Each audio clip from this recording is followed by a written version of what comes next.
अस्सलाम वालेकुम, मैं हूं AW अवान और आप देख रहे हैं लम्हा न्यूज़। कोरोना वायरस के बाद मईशत तकरीबन बैठ गई थी।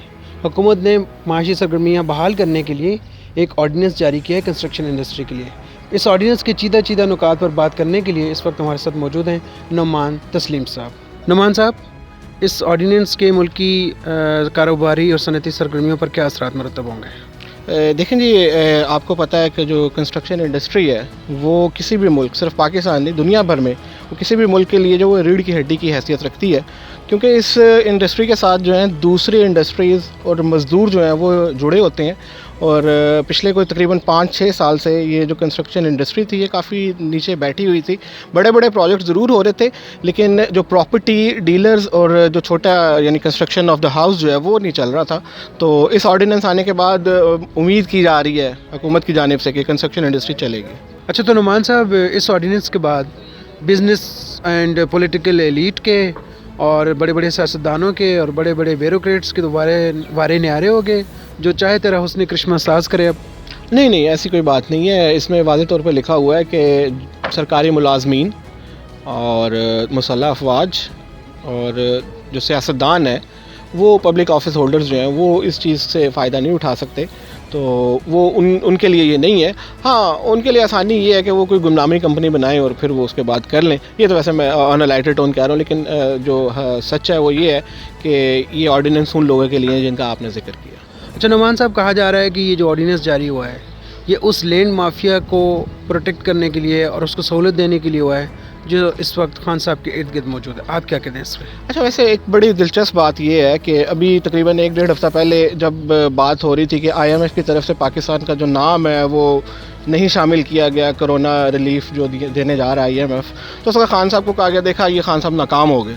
तो अब जब दोबारा शामिल कर लिया गया है नाम और पाकिस्तान को $1.4 बिलियन जो मिलने जा रहे हैं IMF की तरफ से, तो उसके बाद कहा जा रहा है जी खान साहब ने तो कौम को भिखारी बना दिया है। तो वो खान साहब की हर बात के ऊपर तनकीद करना जो है ना वो अपोजिशन करती है और हर मुल्क में ऐसे होता है। लेकिन यहाँ पे मैं आपको बताता चलूँ कि जो कंस्ट्रक्शन माफिया कह लें या कंस्ट्रक्शन इंडस्ट्री जो है या इसके जो लोग हैं ये सिर्फ खान साहब के साथ नहीं है।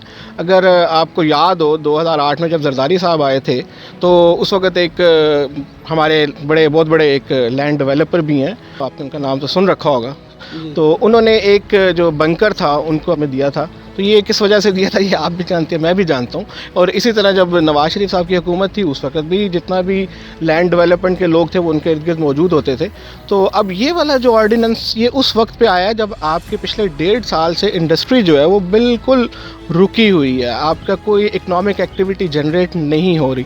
इसके साथ साथ आप ये देखें कि 2% जो डिस्काउंट रेट्स हैं वो कम किए गए हैं, जिसका मतलब ये है कि आपका जो बैंक में पैसा पड़ा हुआ है वो निकलेगा।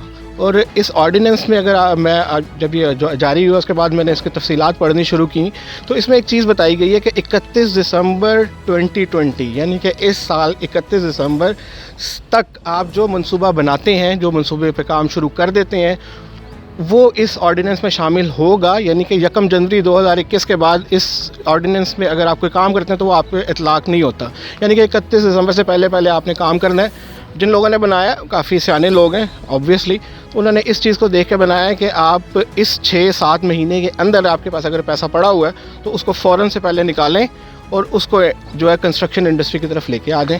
इसमें एक चीज़ और मैं कहूँगा कि इस जो सीमेंट और स्टील इनके विद होल्डिंग टैक्स जो है वो आपको देने होंगे, यानी ये उसमें इतलाक़ नहीं होगा इनके ऊपर, बाकी इंडस्ट्री के ऊपर होगा। अच्छा नुमान साहब, ये भी कहा जा रहा है कि ये जो ऑर्डिनेंस लाया गया है और इसमें जो सहूलियात दी गई हैं वो काला धन सफ़ेद करने के लिए, वाइट मनी बनाने के लिए उसको इसका मकसद बुनियादी तौर पर इसके पीछे ये है। अच्छा देखें, जितना भी कोई भी मुल्क होता है वहाँ पे लोगों के पास काला धन किसी न किसी सूरत में मौजूद होता है।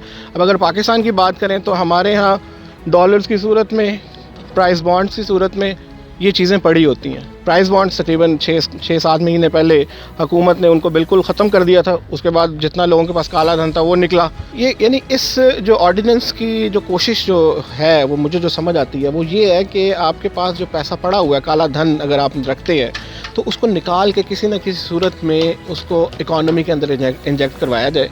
ये विन विन सिचुएशन है हुकूमत के लिए भी और जो काला धन जो लोग रखते हैं उनके लिए भी, کہ اگر وہ نکال کے سامنے لاتے ہیں تو حکومت ان سے نہیں پوچھے گی، اور حکومت کے لیے یہ چیز ہو جائے گی کہ وہ پیسہ جو ہے وہ آپ کی اکانومی میں انجیکٹ ہوگا۔ یہاں پہ میں ایک چیز آپ کو بتا دوں کہ اس چیز کو روکنے کے لیے کہ کیش ٹرانزیکشنز نہ ہو، اس آرڈیننس میں ایک بڑی خوبصورت چیز رکھی گئی ہے کہ جتنا بھی آپ پیسہ انویسٹ کریں گے وہ بینک کے ساتھ مل کے کریں گے۔ یعنی مل کے کرنے کا مطلب یہ ہے کہ آپ کسی اگر اپنے جو کلائنٹ ہے اس کو یا کسٹمر کو آپ پیمنٹ کر رہے ہیں تو وہ آپ کیش میں نہیں دیں گے، آپ اس کو پے کریں گے تھرو بینکرس چیک، آپ اس کو پے کریں گے تھرو پے آرڈر یا کراس چیک کی صورت میں۔ یعنی پیسہ پہلے نکلے گا، آئے گا بینک میں، اور بینک سے آگے جو ہے وہ پیمنٹس مختلف لوگوں کو جائیں گی۔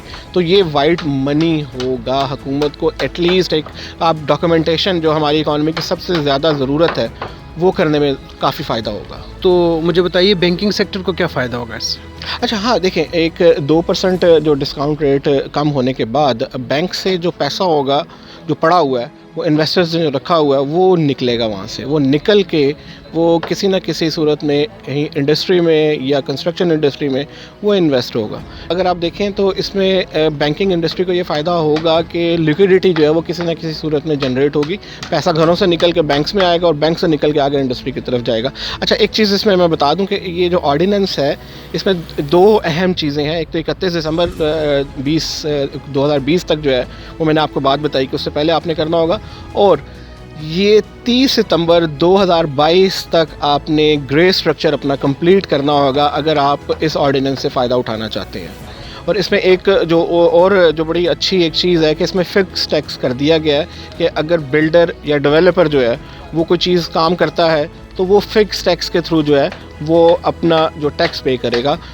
ایک اور دوسری اچھی چیز جو اس کے اندر جو مجھے نظر آئی وہ یہ تھی کہ اگر آپ نے 10 لاکھ روپیہ کمایا ہے تو آپ کو 1 لاکھ کے اوپر ٹیکس دینا پڑے گا، جو کہ یہ اب اگر آپ کو لگے کہ جی حکومت جو ہے وہ خود ٹیکس چھوٹ دے رہی ہے، تو دوسری طرف ایک چیز یہ بھی آ رہی ہے کہ آپ کا پیسہ جو ہے وہ مارکیٹ میں آ رہا ہے۔ اچھا نعمان صاحب، ایک اہم نقطہ اس آرڈیننس کے نتیجے میں یہ سامنے آ رہا ہے کہ جب آپ پیسہ انویسٹ کریں گے تو آپ سے پوچھا نہیں جائے گا کہ وہ پیسہ آپ سے کہاں سے آیا۔ تو اس صورت میں کیا وہ کرمنل لوگ یا مجرمانہ عمل کرنے والے لوگ اس میں آ جائیں گے تو ان کا کیسے حساب ہوگا؟ کوئی بھی کسی بھی جرم کا مرتکب افراد آگے اس میں پیسہ لگا دیں گے اور وہ قومی خزانے میں جمع ہو جائے گا۔ اس آرڈیننس میں بڑا صاف طور پہ لکھا ہوا ہے کہ وہ لوگ جنہوں نے منی لانڈرنگ کی ہے، وہ لوگ جنہوں نے ناجائز ذرائع سے پیسہ کمایا ہے، یا وہ لوگ جنہوں نے دہشت گردی کی وجہ سے جو ہے وہ پیسہ اکٹھا کیا ہے، وہ اس میں شامل نہیں ہوں گے۔ نارملی یہ جب بھی اس قسم کی اسکیمز آتی ہیں یہ ایک انڈرٹیکنگ لی جاتی ہے تاکہ ان فیوچر اگر اس بندے سے کوئی یعنی کہ آپ سمجھتے ہیں کہ وہ مشکوک سرگرمیوں میں ملوث رہا ہے تو اس کو آپ انویسٹیگیٹ کرتے ہیں، اور اگر اس کی یہ چیزیں ان میں سے کوئی بھی نکلتی ہے تو وہ آپ اسے پکڑ لیتے ہیں۔ تو یہ ایک نارمل پریکٹس ہوتی ہے جو کہ ہر آرڈیننس میں رکھی جاتی ہے۔ اچھا اس میں ایک اور میں چیز بتانا چاہوں گا کہ جو بینکنگ انڈسٹری ہے اس کے جو ڈویڈنڈس ہیں اس کے اوپر اس کا اثر پڑے گا۔ یعنی اس کا یہ کہہ لیں کہ بینکنگ انڈسٹری کے جب پروفٹس کم ہوں گے آبویسلی، تو وہ پروفٹس کم ہونے سے جو ڈویڈنڈس ہیں جو اسٹاک مارکیٹ میں آتے ہیں وہ نیچے گریں گے۔ تو یہ جو اسٹاک مارکیٹ والے لوگ ہیں ان کو اب تھوڑا سا بینکنگ انڈسٹری کی طرف انویسٹ کرنے کے بجائے کسی اور طرف انویسٹ کرنا پڑے گا۔ بہت شکریہ نعمان صاحب۔ تو آج کے آرڈیننس جاری ہونے کے بعد اس کے چیدہ نکات ہم نے نعمان صاحب سے ڈسکس کیے ہیں اور بڑی زبردست عوام کی سہولت کے لیے اور ان کے فائدے کے لیے معلومات آپ تک پہنچائی ہیں۔ مجھے دیجیے اجازت، اللہ حافظ۔